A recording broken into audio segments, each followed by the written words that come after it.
पांडुरंगाचं नाव आणि त्याचं नाव घेणे, त्याच्या नावात आनंदाने जगणे आणि राहणे या संसाराचं काय ध्येय, शेवटचं ध्येय.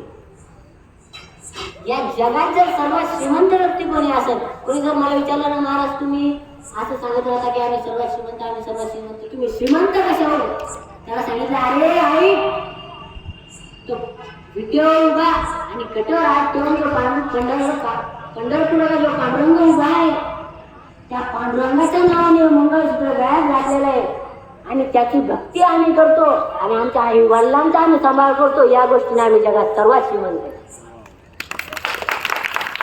ही आमची श्रीमंती आहे, ही ज्ञानोबायांची श्रीमंती. आज सुद्धा आम्हाला लोक बोलवतात, सन्मान करतात, आम्हाला बसवतात, आमचा आदर करतात. ही आमची नाही, ही ज्ञानोबायांची घेतली. 750 वर्ष झाले ज्ञानोबायांना जाऊन, 750 वर्ष झाले ज्ञानोबायांना जाऊन. ते गेले नाही, आज सुद्धा जिवंत आहेत.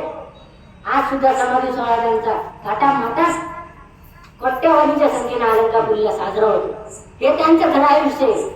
ते 21 वर्ष झाली त्यांनी समाधी घेतली, संजीवन समाधी घेतली. ते जिवंतच होते तेव्हा सुद्धा, आज सुद्धा ते जिवंत होते. त्यांचं वय किती येतं, 750 वर्ष. माणूस किती जगला याला महत्व नाही, माणसाने जगून जीवन जगून काय केलं याला महत्व आहे. आज सुद्धा ज्ञानोबा यांना लोक आठवतात, समाधी सोहळा करतात, तिथे जातात, वारकरी सुद्धा त्यांच्या आनंदात नाचतात. हे त्यांचं वय आहे, हे त्यांचं जीवन आहे, हे त्यांचं आयुष्य आहे. माणसाने कसं जगावं, असं जगावं, इतकं स्वाभिमानी जगावं.